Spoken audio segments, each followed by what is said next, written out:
오늘 보실 말씀은 누가복음 20장 45절에서 21장 6절까지의 말씀입니다.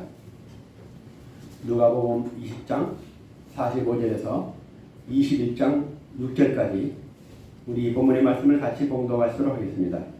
모든 백성이 들을 때에 예수께서 그 제자들에게 이르시되 긴 옷을 입고 다니는 것을 원하며 시장에서 문안받는 것과 해당의 높은 자리와 잔치의 윗자리를 좋아하는 선기관들을 삼가라. 그들은 가부의 가사를 삼키며 예시로 길게 기도하니 그들이 더 엄중한 심판을 받으리라 하시니라.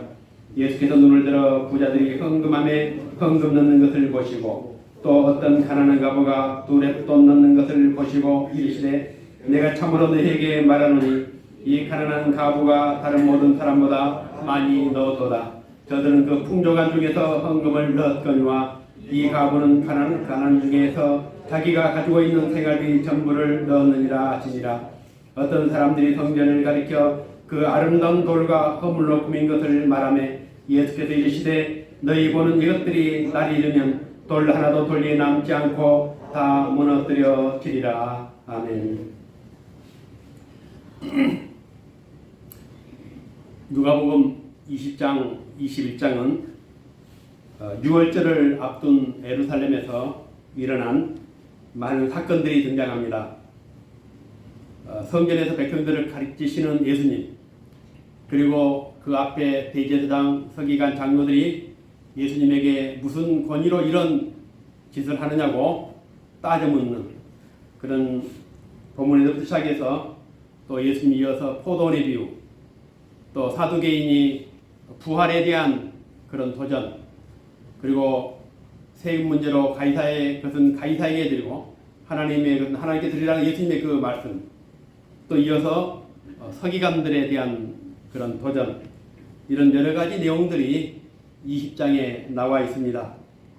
그리고 20장 후반절은 우리가 지난주에 봤던 것처럼 서기관의 문제가 나오는데 그리고 이어서 바로 21장에 가부의 헌금 이야기가 이어지고 있습니다. 이 사건들은 서로 다른 내용들이지만 그러나 이 사건들은 예루살렘 종말이라는 하나의 긴 어떤 그 주제로 가는 어떤 그 서론이라고 볼 수가 있습니다. 21장은 우리가 그렇게 좋아하는 성경은 아닙니다. 헌금에 대한 이야기입니다. 고아의 아버지였던 조지 물러가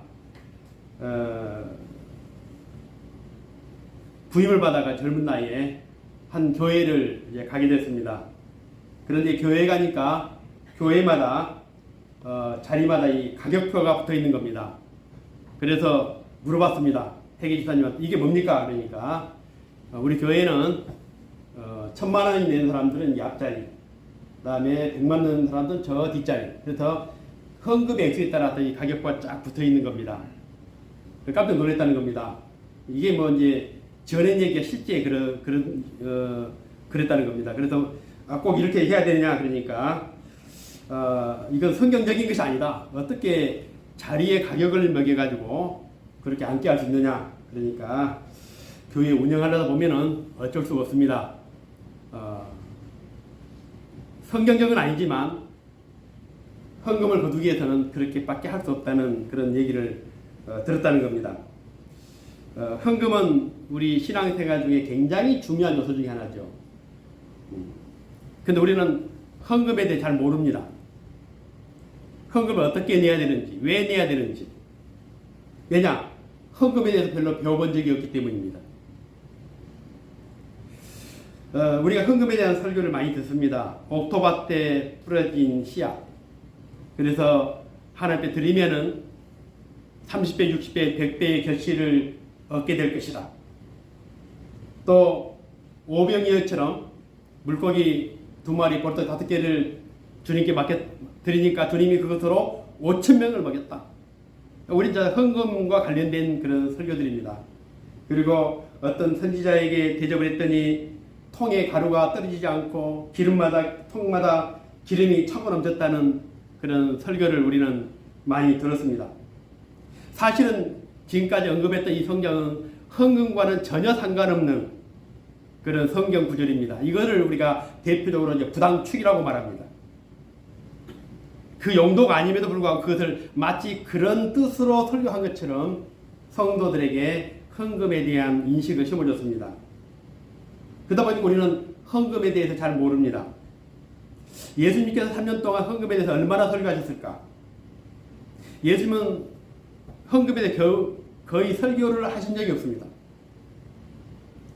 이런 말씀 하셨습니다. 마가복음 6장 19절 이하에 보면은 너희를 위하여 보물을 땅에 쌓아두지 마라. 거기는 좀과 동록이 해하며 도둑이 구멍을 뚫고 도둑질을 하느니라. 오직 너희를 위하여 보물을 하늘에 쌓아두라.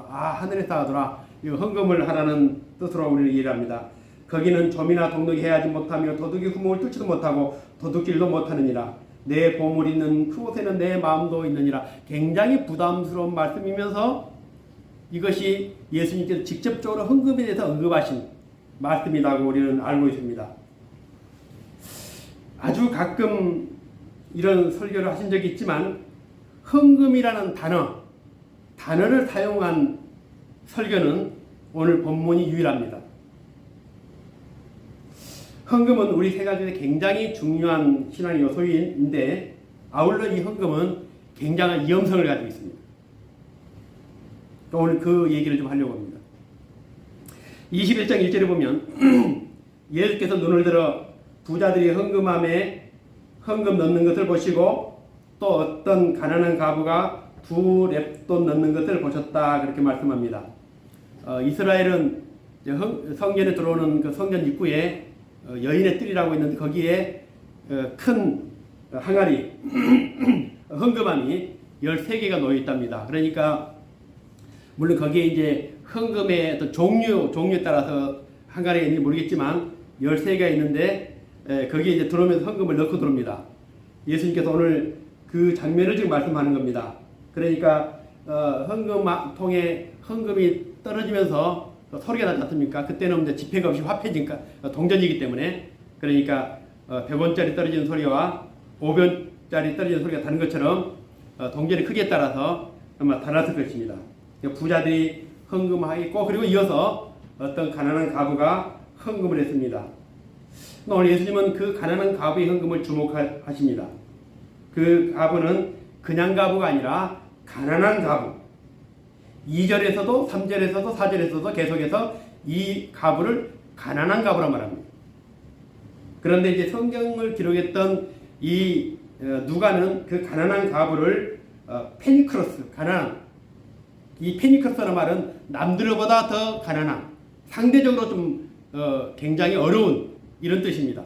자기가 봤을 때는 분명히 행색을 보거나 어떤 옷을 보면은 굉장히 가난하게 보였던 것 같습니다. 그러니까 페니크로스라고 기록했고 예수님께서 이 3절에 보면은 뭐라고 말씀하냐면은 내가 참으로 너에게 말하는 이 가난하다 이 말은 페니크로스라는 단어를 쓰지 않았습니다. 여기는 푸토코스라는 말을 썼습니다. 다시 말하면 절대적인 가난입니다. 남들에게 구걸하지 않으면 살 수 없는, 아무리 털어도 먼지밖에 안 나는 그런 절대적인 가난을 말합니다. 그러니까 누가가 보았을 때는 오늘 그는 좀 굉장히 행색이 초라하고 그냥 가난한 것처럼 보였지만 예수님이 보셨을 때는 완전히 정말 땡전 한 푼 없는 그런 극빈한 삶이었음을 말씀합니다. 그러니까 이 남에게 구걸하지 않으면 살 수 없는 그런 이 사회 약자였던 가난한 과부가 헌금을 하게 됩니다. 근데 헌금을 얼마나 했냐면 2렙돈이라고 말합니다. 2렙돈이 얼마냐? 그것을 이제 요즘에는 그 수치로 보면은 데나리온의 64분의 1이라고 그럽니다. 그러니까 10만 원이면 한 1,000원이 좀 넘습니다. 1,500원 정도 되나? 2,000원 정도 못 될 겁니다. 그 정도 가치라고 보면 될 겁니다. 그런데 이제 이 NIV 그 영어 성경에 보면은 이 동전을 아주 작은 동전 2개라고 표현되어 있습니다. 우리나라에서 동전 가장 적은 게 뭡니까? 10원짜리죠. 10원짜리 2개라고 할 수 있지만 통상적으로 10원짜리 잘 사용하지 않기 때문에 한 100원짜리 2개? 그 정도로 아마 이해를 하면 될 것 같습니다. 우리가 지난주에 서기관들에 대해서 보았는데 마태복음 23장에 보면 이 서기관들에 대해 좀 더 자세하게 나옵니다. 거기 보면 이 서기관들에 대한 그 헌금 생활이 나오는데 뭐라고 하냐면 그들은 박하와 해양과 근처의 11조를 드렸다. 그런 이 서기관들은 하나님께 헌금을 할 때 완전히 화끈하게 드린 겁니다. 원래 성경은 자기의 소득의 10분의 1을 드리라고 했지만 여기에 추가해서 덤으로 근채와 해양과 박하의 11조까지 드리는 사람들이 바로 오늘 이 서기관들입니다. 그런데 이 가부는 고작 동전 2개를 그 헌금통 안에 집어넣습니다. 우리가 볼 때는 완전히 한 사람은 정말 통 크게 하나님 앞에 들었고 한 사람은 인색하게 들었던 딱 비교가 되지 않습니까? 근데 이것을 예수님은 어떻게 보셨을까? 3절 보니까 이르시되 내가 참으로 너에게 말하는 이 가난한 가부가 다른 모든 사람보다 많이 넣었도다. 그러니까 그 형편에 봤을 때는 많이 넣었다가 아니라 다른 모든 사람보다 많이 넣었다고 말합니다. 참 특이한 표현이시. 저들은 그 풍족한 중에서 헌금을 넣었거니와 이 가부는 가난한 중에서 자기가 가지고 있는 생활비 전부를 넣었다. 고작 동전 2개를 넣었을 뿐인데 다른 모든 사람보다 많이 넣었다. 그런데 이 동전 2개는 다른 사람들에 비해 다른 사람들이 봤을 때는 적은 돈일 수 있지만 이 가난한 가부에게는 생활비 전부라는 겁니다. 예수의 평가는 다른 모든 사람보다 많이 넣었고 이것이 오늘 헌금을 바라보시는 그 영적인 시각이죠. 우리와 많이 다릅니다. 저도 기도원에 가보면은 강사들이 제일 많이 강조한 게 헌금입니다. 어떤 강사들은 봉투에 있는 헌금을 다 빼가지고 1,000짜리 넣은 사람들 혼냅니다. 이게 뭐야? 이렇게 해서 하나님이 복을 주시겠어? 많이 들었죠. 우리 얼마나 헌금에 대해서 잘못 생각하고 있는가. 사실 우리가 기도원에 가면은 굉장히 넉넉해서 가신 분도 있지만은 어려운 가운데 많이 가잖아요. 근데 하루에 4번씩 그 채를 돌리는데 정신이 없습니다. 아침 먹고 나면 돌리죠. 점심 또 그러면서 나중에는 눈치 보여가지고 예비를 못 들고 산에 가서 산기도를 합니다. 우리는 굉장히 헌금과 하나님의 축복을 밀접하게 강조를 합니다. 근데 오늘 예수님께서는 전혀 다른 평가를 하십니다. 이 사람은, 이 가난한 가부는 다른 모든 사람보다 더 많이 넣었다는 겁니다. 오늘 그런데 이 본문은 이 가부의 헌금을 칭찬하기 위한 미담으로 지금 하시는 말씀이 아닙니다. 지난주 보았던 서기관은 가난한 가부의, 이런 가부의 재산까지 다 삼키고 약탈한 이 파렴치범으로 파렴치 않아 살았지만은 하나님 앞에 드리는 것만큼은 아주 정말 화끈하게 드리지 않습니까? 근데 이에 비하면 가난한 가부는 겨우 동전 2개를 넣었을 뿐인데, 근데 이 헌금 이야기는 여기서 끝나지가 않습니다. 놀랍게도 이 이야기는 이제 예루살렘 멸망으로 이어지고 있습니다. 오늘 예루살렘이 멸망할 수밖에 없는 그 이유가 오늘 이게 바로 서론이 되는 것입니다. 저는 이 헌금에 대해서 먼저 이제 표면적인 얘기를 먼저 하려고 합니다. 창세기 4장에 보면은 이런 얘기 나오죠. 가인과 아벨이 하나님 앞에 제사를 드립니다. 가인은 곡식으로 드리고 아벨은 양의 새끼를 드립니다. 그런데 하나님께서 가인의 제사는 받지 않으시고 아벨의 제사를 받으셨습니다. 그 이유가 뭡니까? 하나님은 육식을 좋아하셔가지고 하나님이 양을 받으셨다. 피의 제사를 하나님 좋아하시기 때문에 양을 받으셨다. 그렇게 해석하시는 분도 있습니다. 그런데 성경에는 그 이유가 안 나옵니다. 똑같이 서로 다른 것으로 농사를 지었기 때문에 당연히 곡식을 들었을 것이고 가축을 키웠기 때문에 양을 들었을 건데 왜 하나님은 한 사람은 받고 한 사람은 받지 않았나. 이것이 결국에는 살인을 일으키는 최초의 살인 사건이 여기서 등장하게 됩니다. 우리는 하나님께서 왜 가인의 제사를 받지 않고 아벨을 받았는지 모릅니다. 그런데 수천 년이 지난 다음에 히브리서 기자가 여기에 대해서 언급을 합니다. 히브리서 11장 4절에 보면 믿음으로 아벨은 가인보다 더 나은 제사를 하나님께 드림으로 의론자라 하시는 증거를 얻었으니 하나님이 그 예물에 대하여 증거하심이라. 그가 죽었으나 그 믿음으로서 지금도 말하는 거예요. 이렇게 짤막하게 수천 년 전 제사에 얽힌 단서를 말씀하시는데, 하나님이 제사를 받고 안 받고의 배경에는 양의 문제가 아니고 종류의 문제가 아니었다는 겁니다. 믿음의 문제였다는 겁니다. 무엇을 드릴까가 아니라 어떻게 드릴까의 문제입니다. 내가 얼마나 드릴까가 아니라 어떤 마음으로 드릴까. 우리가 통상적으로 헌금할 때 무엇을 드릴까, 얼마나 드릴까 고민하지 않습니까? 그런데 진짜 헌금은, 믿음으로 되는 헌금은 뭐냐면은 어떻게 드릴 것인가, 어떤 마음으로 드릴 것인가, 이게 더 중요하다는 것이죠.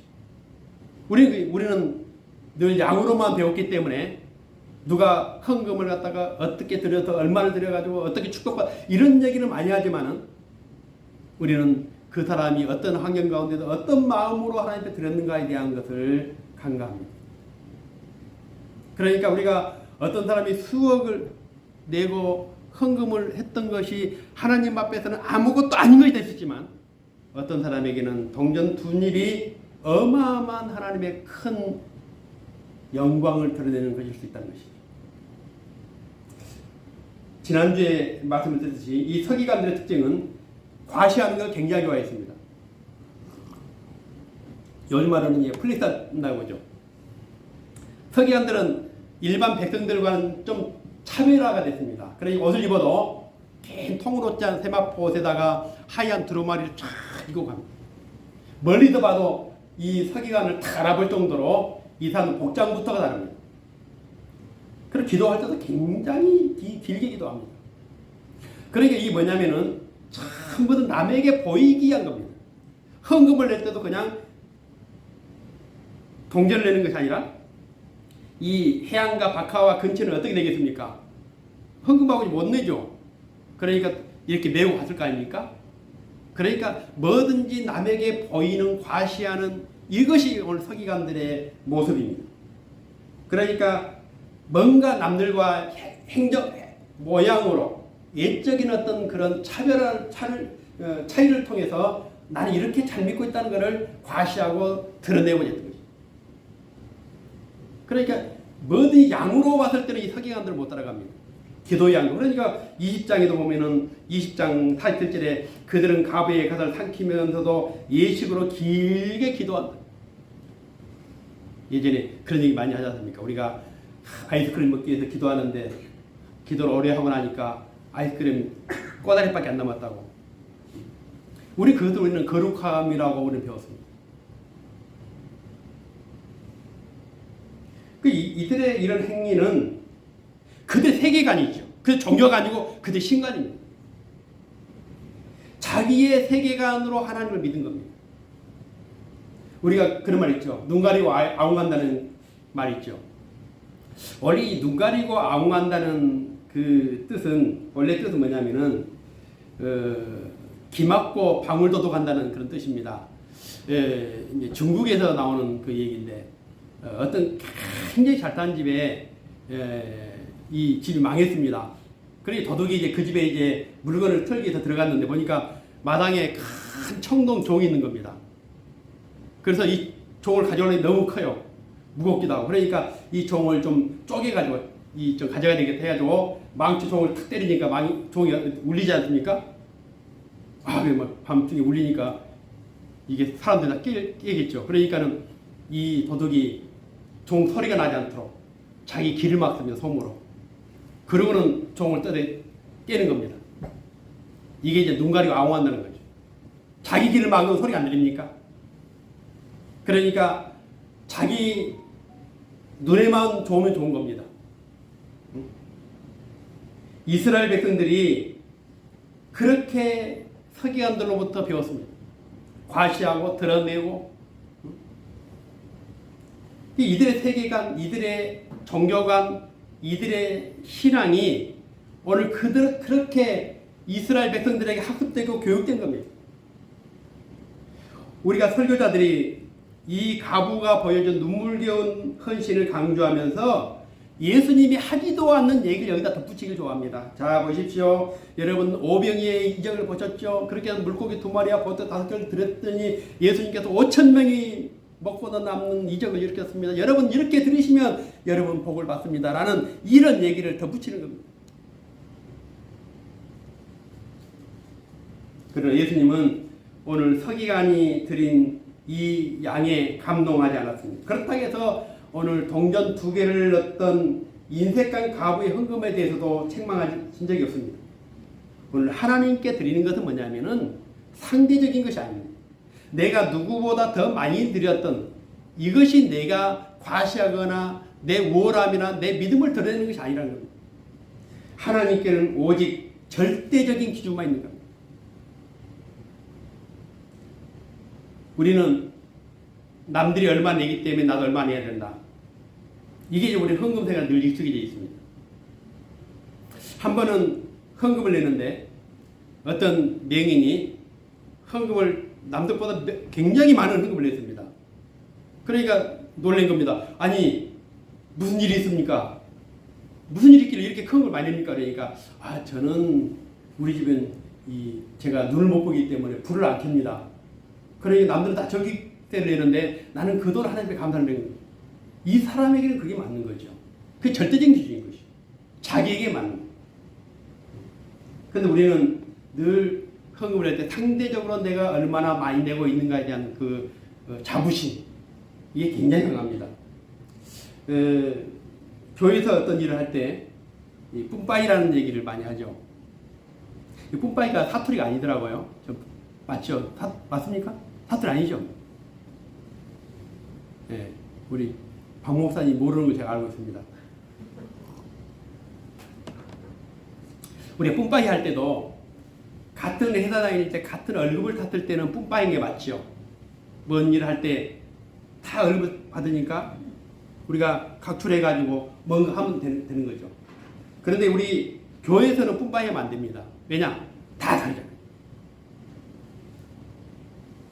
그런데 저는 그런 것 같아요. 우리가 교회 행사를 하게 되면 자, 찬조합시다. 안수입다 5만원씩, 장로님 10만원. 이렇게 해서 뿜빠이를 하는데 이건 굉장히 비성경적인 것이죠. 우리 교회는 좀 바꿔가지고 집 있는 사람들은 10만원, 강남에 집 있는 분들은 20만원, 전세에 사신 분들은 2만원, 월세에 사신 분들은 만원, 사택 사신 분들은 5천원. 이렇게 해가지고 이게 맞는 것이죠. 형평성이 맞는 것이죠. 그렇다고 해서 집을 이것 헌금이 또 들여가지고 또 집을 안 가신 분이 있는데 그건 아니죠. 내가 더 가지고 있으면 더 내는 것이죠. 이게 절대적인 기준인 것이죠. 또 우리는 늘 상대적으로 생각하는 거죠. 저 사람도 많은 데인데 왜 내가 2만 내야 되냐. 오늘 우리는 이런 것부터가 헌금에 대해서 굉장히 잘못된 인식을, 우리가 서기관과 과부를 보게 되면 서기관은 남들이 봤을 때 자기를 과시하게 헌금을 냈고, 오늘 이 과부는 사실은 낼 수 없는 환경에도 불구하고 그는 자기가 가지고 있는 전부를 냈습니다. 자, 그런데 오늘 이제 헌금에 대한 얘기를 여기서 여기까지 하고요. 두 번째 주제가 있습니다. 오늘 이 설교 제목을 보시면은 무너지는 성경이죠. 헌금과는 전혀 상관이 없는데 왜 무너진 성경이라는 제목으로 오늘 말씀을 드린가 하면은, 오늘 예수님께서 이 가난한 과부의 헌금을 칭찬하셨을 때에 그들의 종교관으로 이해가 안 됐습니다. 아니, 우린 이렇게 많이 냈는데 왜 고작 동전 2개를 냈던 이 과부를 예수님이 칭찬했을까? 기분 나쁘죠? 안 그러겠습니까? 내가 교회 1,000만 원 냈는데 고작 10,000원 낸 사람을 칭찬하면 여러분 기분 좋겠습니까? 그러니까 오늘 그 중에 어떤 사람이 말합니다.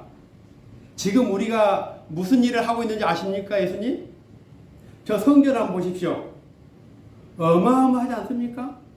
우리가 지금 우리가 내는 헌금을 가지고 저 엄청난 성전을 지금 건축하고 있습니다. 참고로 그때 당시 성전은 예수님 오시기 20년 전부터 짓기 시작해가지고 지금 50년째 성전을 건축하고 있었습니다. 그리고 앞으로도 30년을 더 건축합니다. 84년 걸립니다. 오늘 그런 성전을 건축하고 있었는데, 그래서 21장 5절에 보면 이렇게 말합니다. 헌금 얘기 끝나자마자 그 얘기입니다. 어떤 사람들이 성전을 가리켜 그 아름다운 돌과 헌물로 꾸민 것을 말하며, 저 보십시오. 우리가 이 엄청난 일을 하고 있습니다. 주님 고작 동전투기가 칭찬하지만 우리가 이렇게 냈기 때문에 지금 저 엄청난 성전을 건축하고 있습니다. 한번 보십시오. 좀 자랑할 만하지 않습니까?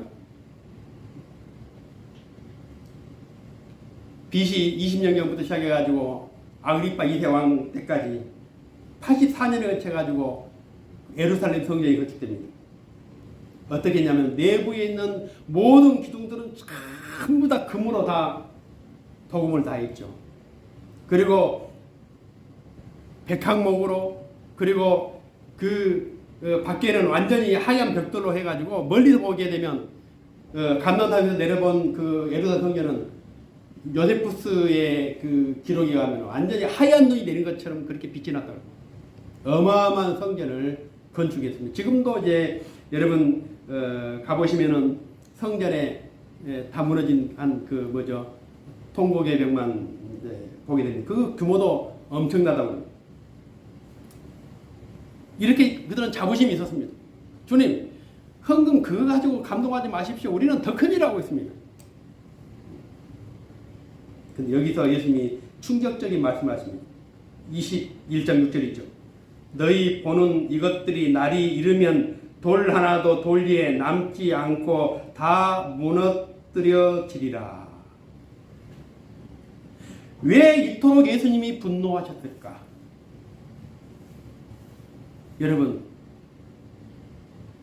아니 헌금을 내가지고 거대한 성전을 건축하고 수십 년 동안 그 이스라엘의 랜드마크를 할 정도의 그 어마어마한 성전을 건축했는데 예수님이 당연히 기뻐하고 축복해주고 칭찬해줘야 되지 않습니까? 그런데 오늘 예수님은 뭐라고 말씀하면 너희 보는 이것들이 날이 이르면 돌 하나 돌 위에 남지 않고 다 무너뜨려지리라. 왜 이렇게 분노하셨냐 이거죠. 왜 이렇게 분노하셨습니까? 여러분 이해가 안 되면 오늘 집에 가서 성경에다 귀를 대고 한번 예수님의 그 숨소리를, 거친 숨소리를 들어보십시오.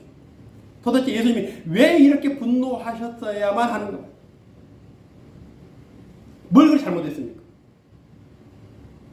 아니 헌금 많이 내서 보란듯이 어마어마한 지금 성전을 건축하고, 그리고 그들의 어떤 종교적인 자부심이라고 생각했는데 완공도 되기 전에 이 성전이 돌 하나도 돌 위에 남지 않고 다 무너지게 될 것이다. 저주도 이런 저주가 없는 것이죠. 며칠 전에 강주에서 신축 아파트가 붕괴 사고 났습니다. 많은 인명피해가 났는데 이제 국토안전관리원 전문가들이 그 붕괴 사고의 원인을 조사한답니다. 그래서 왜 붕괴가 되었는가, 이제 좀 있으면 그 이유가 드러날 겁니다. 그런데 뉴스를 들어보니까 하나같이 하는 얘기가 있습니다. 예견된 사고였다. 그렇게 될 수밖에 없었다. 아무리 높이 올라갔어도 하중을 견디지 못하는 뭔가 부실한 게 있다면 무너지게 되는 것이죠. 지금 예루살렘 성전도 예수님 눈에 봤을 때는 부실공사입니다. 언젠가는 무너져야 돼요.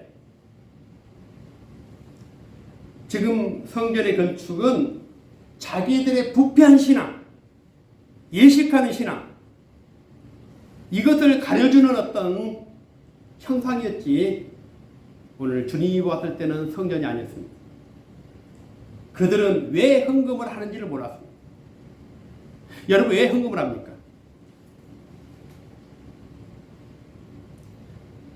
성경에는 하나님께 드려지는 헌금에 대해 법으로 이렇게 정했습니다.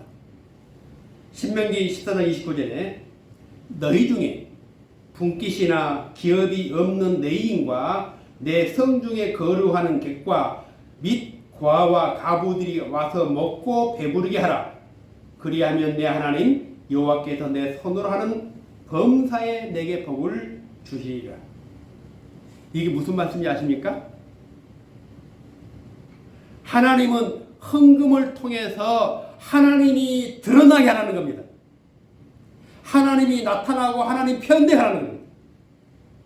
하나님의 사랑과 하나님의 구별과 하나님의 은혜가 헌금을 통해서 가난한 자들에게, 고아에게, 굶주린 자들에게 나타나라는 것이죠. 하나님이 드러나는 것이 헌금이지, 인간이 가진 자들이, 힘을 가진 자들이 드러내는 것이 헌금이 아니라는 겁니다. 완전 다른 것이죠. 소외된 이웃, 굶주린 이웃, 상처받은 자들이 오늘 하나님의 사랑과 은혜로 회복되는 것, 그것이 하나님이 표현되는 것입니다. 우리의 신앙의 모든 행위들은 하나님이 나타나는 것이고 하나님이 표현되어지는 것이에요. 저 교회를 보니까 하나님이 살아계신 것 같고, 저 성도를 보니까 하나님이 보여지는 것 같고,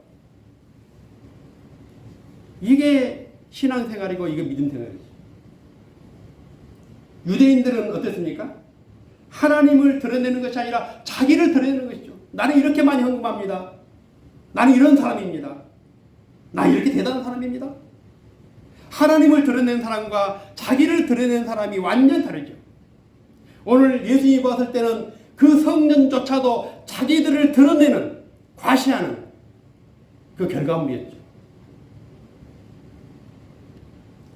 지금 성전은 헤롯 왕이 유대인들의 환심을 사기 위해서 국책사업으로 성전을 건축했습니다. 자기를 위해서.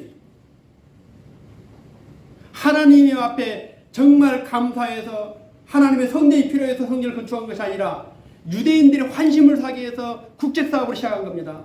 거기에 오늘 종교 지도자들의 생각이 딱 맞아떨어진 겁니다. 그래서 그들은 성전을 건축한 겁니다.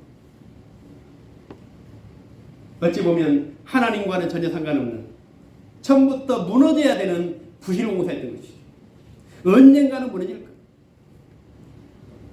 너희들 스스로 만족하고 너희들 스스로 기뻐하고 그러지만 때가 되면 돌을 하나 돌리에 남지 않을 것이다. 로마서 14장 23절에 보면 우리가 믿음으로 하지 않냐는 모든 것이 다 죄라고 말합니다. 나를 드러내기 위해서, 나를 과시하기 위해서. 그러니까 우리는 헌금을 할 때도 얼마 한지도 몰라야 되지만은 하고 나서 잊어버려야 됩니다. 그리고 그 헌금이 오늘 하나님을 드러내는 결과로 나타나야 되죠. 문제는 뭐냐면은 예루살렘 성전에서 계속된 심판과 멸망을 예수님이 20장부터 계속해서 지금 예고를 합니다. 이러기 때문에 내가 너희들을 어떻게 했으면 좋겠느냐? 포도원의 주인이라면 어떻게 하겠느냐? 오늘 본문도 마찬가지로 오늘 그 성전을 바라보면서 때가 되면은 돌 하나도 돌 위에 남지 않을 것이다. 그런데 그들은 안 변했습니다. 이런 경고와 이런 심판을 들으면서도 그것이 잘못됐다는 것을 지적받으면서도 오늘 예수님의 분노를 보면서도 그들은 안 변했습니다. 그 후로도 30년 넘게 계속해서 성전을 건축합니다. 그리고 완공된 지 5년 만에 성전이 파괴됩니다. 무섭게 파괴됩니다. 지금 저는 예루살렘에 가보지 않았지만은 지금 다 무너지고 한쪽 벽만 남아있잖아요. 그 벽도 그 규모 2000년 전 건축물에 할 수 없을 정도 어마어마한 크기죠. 그 벽을 붙잡고 눈물을 흘립니다. 그거는 이스라엘 백성은 그걸 통곡의 벽이라고 하는, 제가 봐도 통곡의 벽이 아니라 제 결과물이죠. 멈췄어야죠. 그것이 하나님의 영광을 위해서 시작한 것이 아니라면 멈췄어야죠. 근데 2000년 전 그런 일들이 지금도 똑같이 일어나고 있습니다. 웅장한 교회 건물이 우리 신앙을 상징할 수는 없습니다. 그럼에도 불구하고 우리는 한때는 대형 교회를 건축하기 위해서 얼마나 많이 헌신을 하고 헌금을 하고 지금 그런 교회들이 이제 경매가 나오고 부도가 나오고 그렇습니다. 왜 우리가 그토록 교회를 건축하는 일에 앞장이 섰습니까? 우리가 그렇게 배웠기 때문입니다.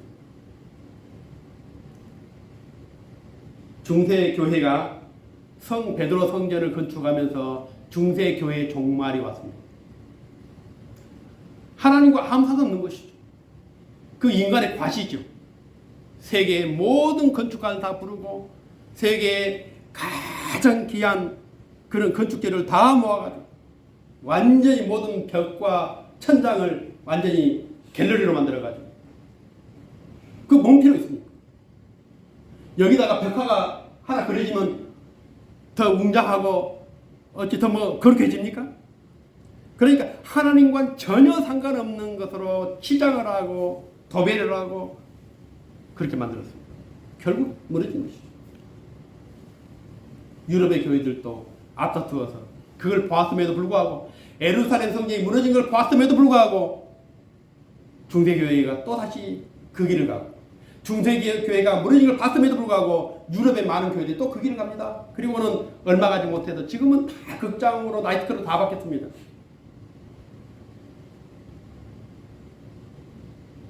우리나라는 세계 20대 교회 중에 10개 교회 우리나라에 있습니다. 대단한 나라. 저는 교회를 그렇게 건축하라는 얘기는 아닙니다. 이렇게 나쁘다는 얘기를 하는 게 아니고 우리가 마치 그것이 하나님을 드러낸 것으로 착각했다는 겁니다. 우리나라 교회 헌금 액수가 1년에 한 6조 정도 된답니다. 어마어마하죠. 과연 이 어마어마한 헌금을 가지고 우리는 무엇을 드러내고 있는가? 정말 하나님이 드러나고 있는가? 그렇지 않습니다.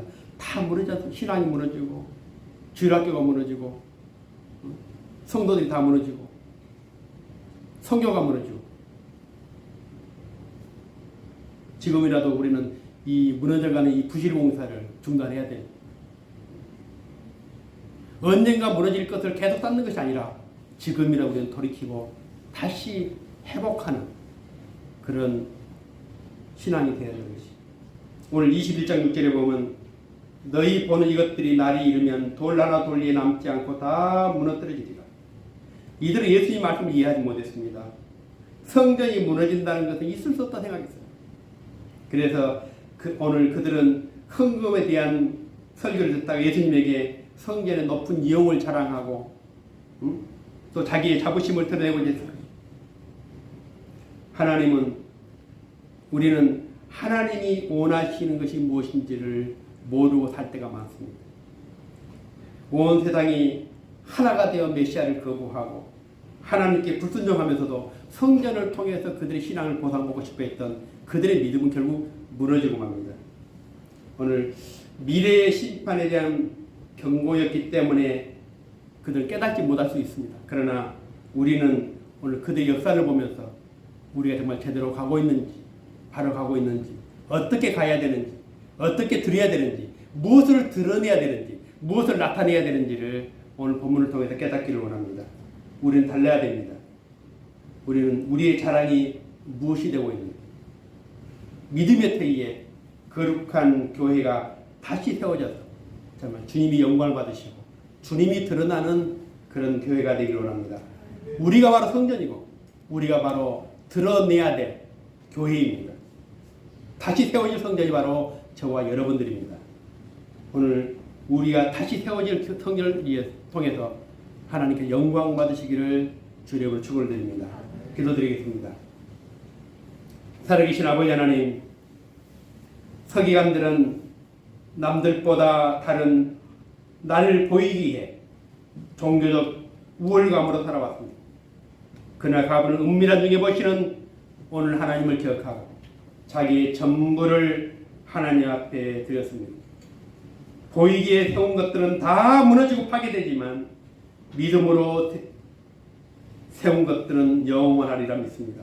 우리 아버지 하나님, 2000년 전 멸망을 자초했던 그들의 행위를 따라가지 않게 해주시고 이제 우리가 주님을 드러내는, 하나님의 거룩함을 드러내는, 하나님의 생명을 드러내는 교회와 성도들이 되기를 원합니다.